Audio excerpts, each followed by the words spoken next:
Hello and welcome. This is a slow story for the evening. There is nothing here you need to follow. If your attention wanders off somewhere, let it. The story will still be going when you get back. Tonight, we are going down to the end of a garden.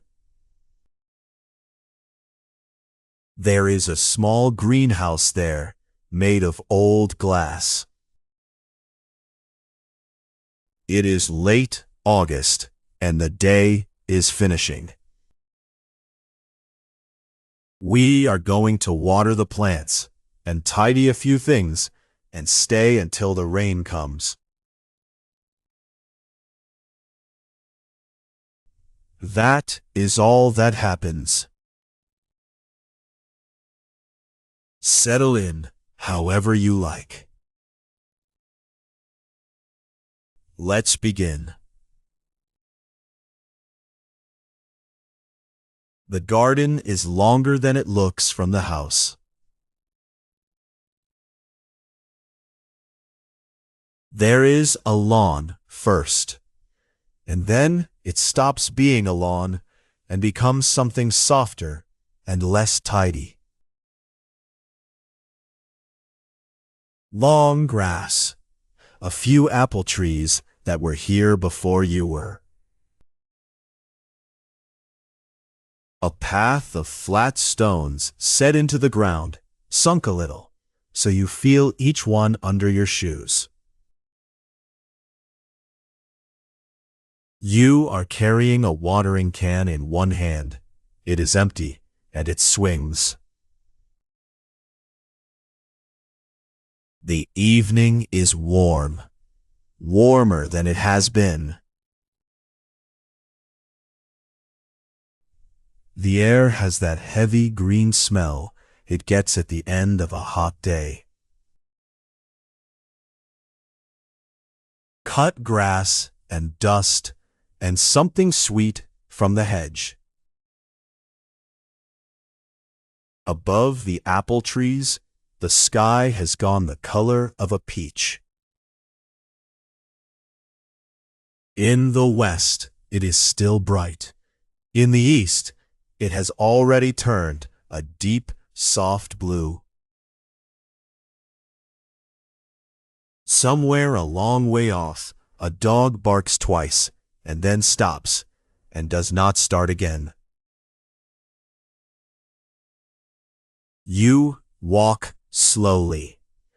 There's no reason to hurry. The grass on either side of the path is heavy with the day, and it leans in over the stones. It brushes your ankles as you go past, and lets you go again. Under one of the apple trees, fallen apples are lying in the grass where they came down. You will pick them up tomorrow or the day after. They can wait in the grass. The greenhouse stands at the very end, against the old brick wall. It is small, 6 steps long, 4 steps wide. The frame is wood, painted white a long time ago, and the paint has gone soft and chalky. The glass is old glass. It is not quite flat. It bends the light a little, so the garden reflected in it looks like a garden underwater. One pane near the top has a crack across the corner, held with a strip of tape that has been there for years. You have been meaning to fix it. You will, someday, and it will not be tonight. The door does not open straight away. It never does. You lift it slightly by the handle, the way you have learned to, and then it comes. The wood sighs against the frame. A little warm air comes out past you as it opens and goes off into the garden. You step over the low board at the bottom of the doorway without thinking about it. Your feet know where it is. Inside, the air is warmer than outside and completely still. The glass has been holding the day since morning, and it is letting it go slowly, all evening, the way a stone does. It smells of tomato leaves. If you have ever brushed past a tomato plant, you know the smell, sharp and green and a little bitter. Under that, wet clay pots, and old wood, and soil. You stand just inside the door for a moment and let your eyes adjust. The bench runs down the left side, under the glass. Along it, seed trays, a roll of green twine, a pair of scissors, a small dish with 3 screws in it. On the right, the tall plants, the tomatoes, tied up to canes, taller than you now.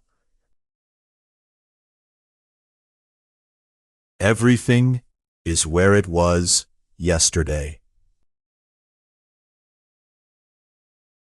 A ball of green twine, a little unraveled, sitting exactly where you left it. A stack of clay pots, one inside the other, going slightly crooked near the top. A trowel with soil dried onto the blade in a thin, pale crust. Nothing here is urgent. Nothing here ever has been.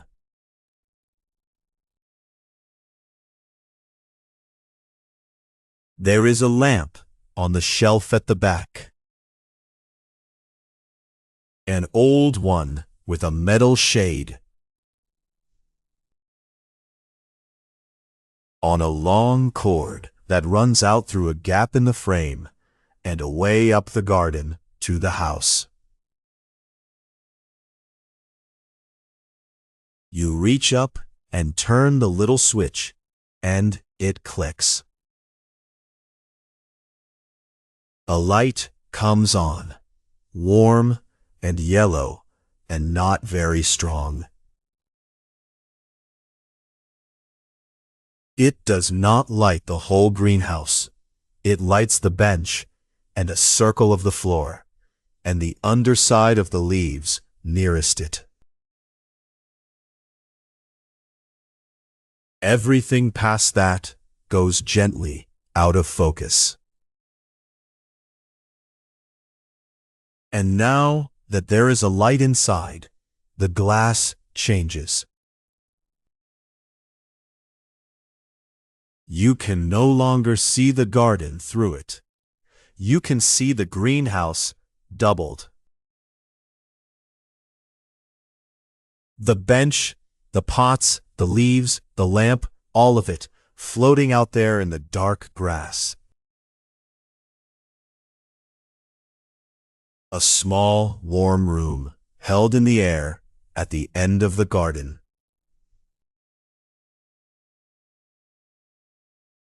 Behind it, faintly, you can still make out the shape of the apple trees, if you look for them. But it is easier not to look for them, and to let the reflection be the whole world for a while.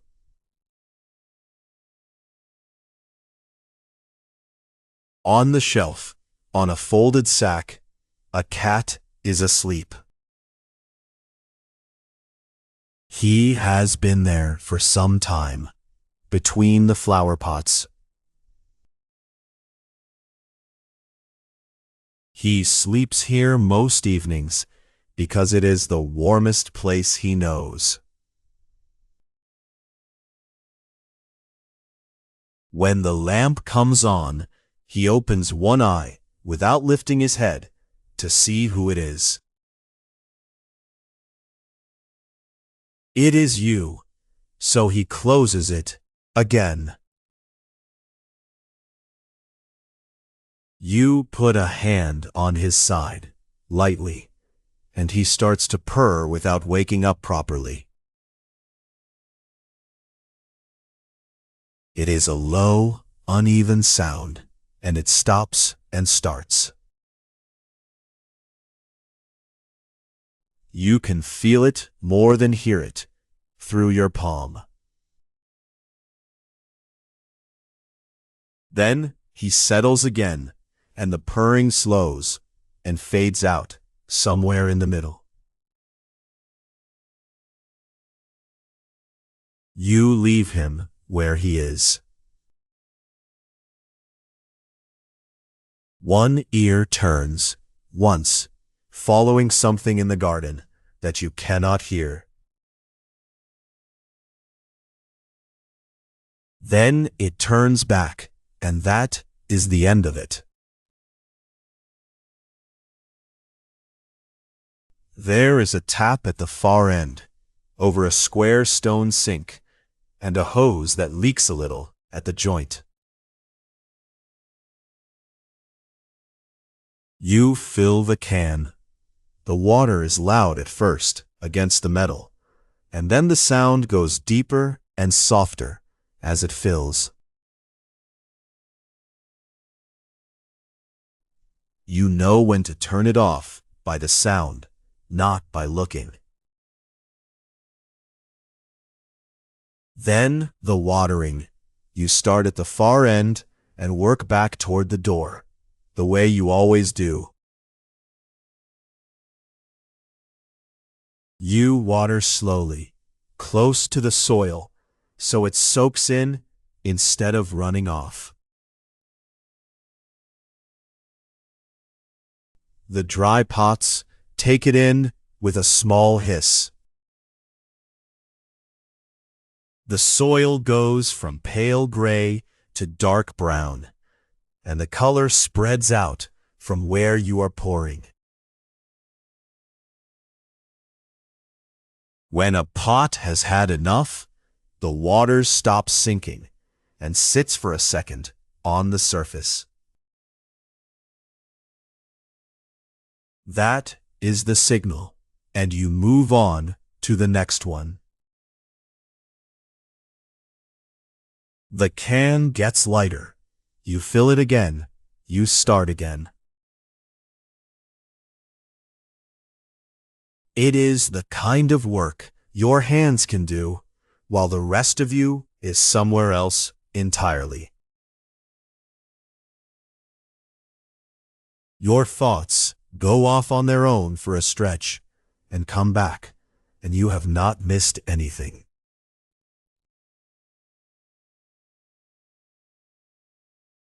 The last of the water goes to the seed trays on the bench. In a thin, careful line, so as not to knock anything over.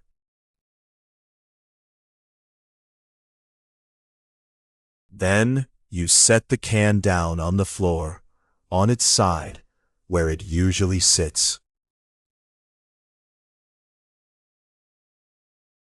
The floor here is brick, laid straight onto the earth, and it has gone dark in patches where the water reached it. The tomatoes are at the stage where they smell better than they taste.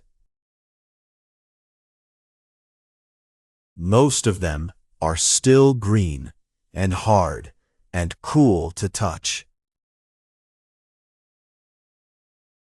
A few on the lowest branch have begun to turn, not red yet, but no longer green either, a kind of dull orange. You lift a leaf to look underneath, and the smell comes up strongly, all at once, and then settles. The herbs live in the row of clay pots by the door. Basil, going leggy.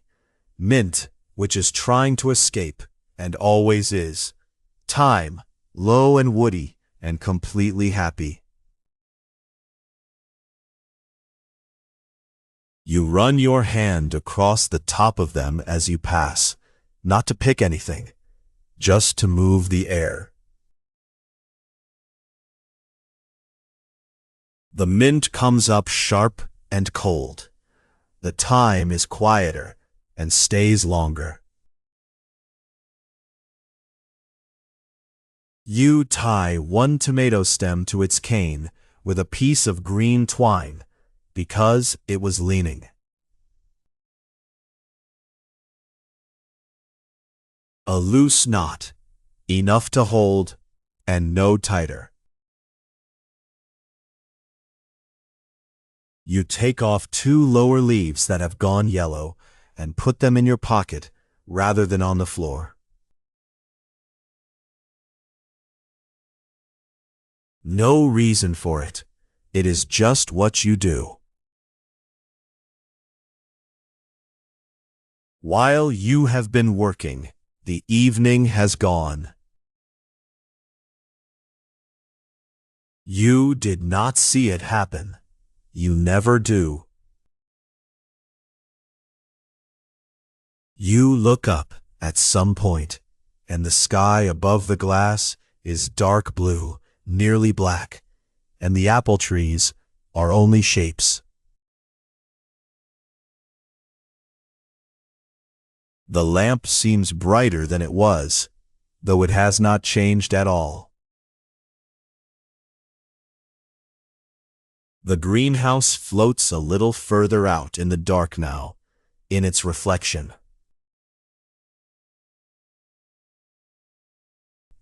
A moth comes to the glass on the outside and touches it and goes and comes back. You watch it for a while. It is just working its way along the light, unhurried.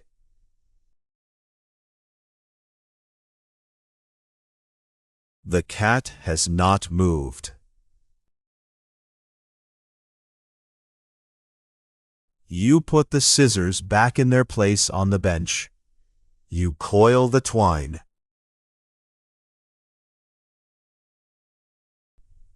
There is nothing left that has to be done tonight.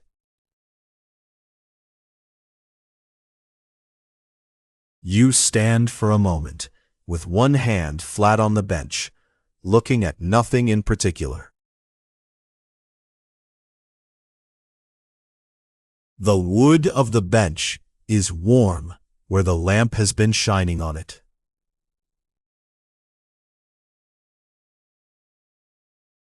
The first drop lands on the glass above you, and you hear it before you feel anything change. A single, flat sound directly overhead. Then, nothing for a moment. Then two more further along the roof.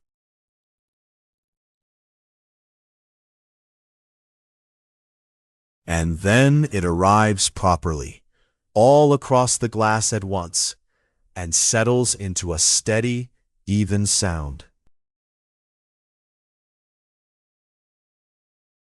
Not heavy, the kind of rain that has decided to take its time.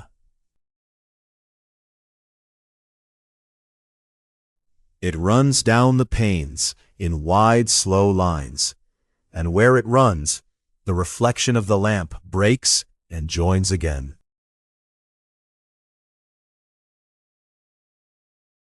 The air in the greenhouse cools by a degree, and the smell of the tomato leaves gets stronger. Outside, the garden is loud with it. In here, it is only sound on glass above your head.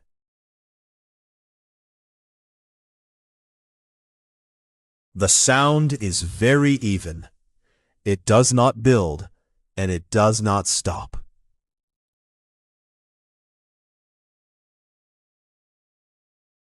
Every so often, a heavier drop comes off the branch of the apple tree above and lands on the roof on its own.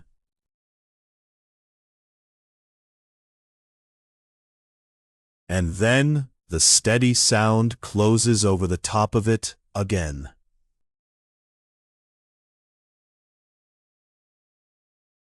There is a wooden stool under the bench. You pull it out and sit down. You are not going back up to the house yet, not while it is doing this.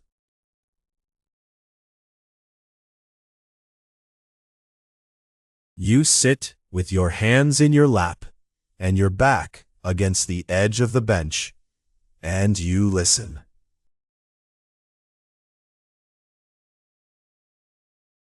The rain on the roof. The small tick of a drop coming through where the tape is into the dish you put there years ago for exactly this.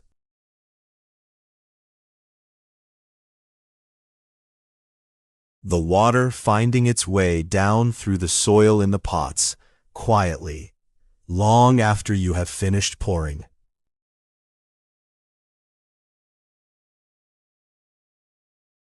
The cat, breathing.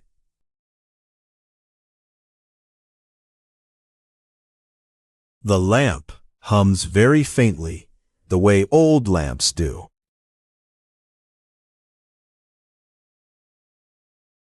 You sit a little lower against the bench and stay there.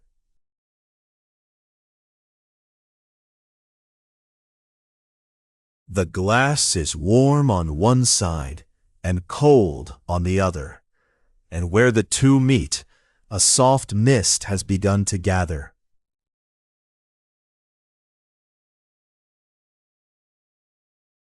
It creeps up from the bottom of each pane, slowly, and takes the sharp edges off everything.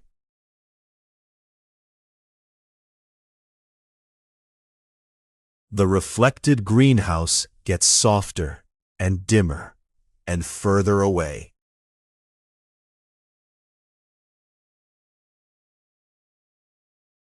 The rain keeps on, steady, with no particular end in mind.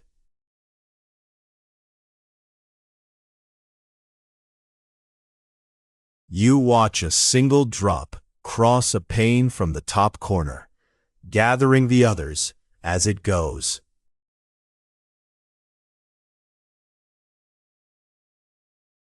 It stops and hangs there and stays.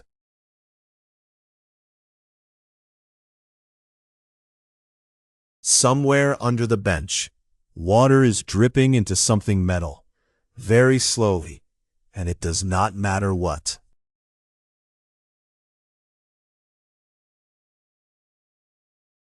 The greenhouse is warm, and the garden is wet, and the glass is between the two.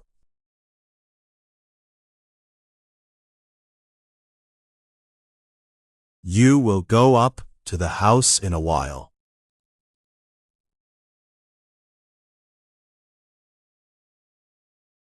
You will turn the little switch on the lamp and lift the door by its handle. And walk back along the flat stones in the wet grass.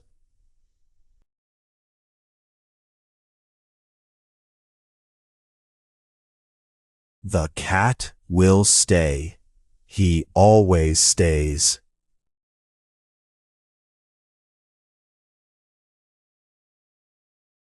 But not yet.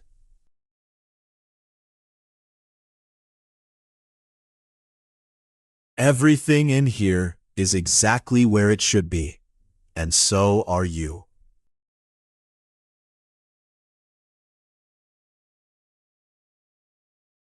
For now, there is only the warm, still air, and the sound above you, and the water going quietly down through the soil.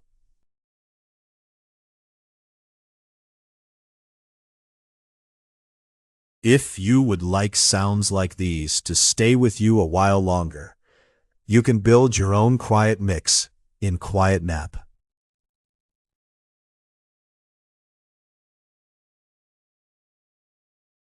Nothing needs doing.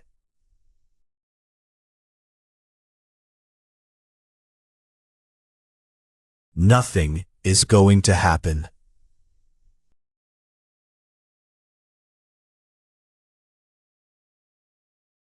Thank you for spending this evening here.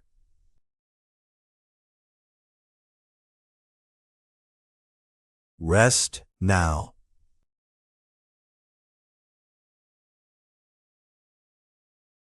Sleep well.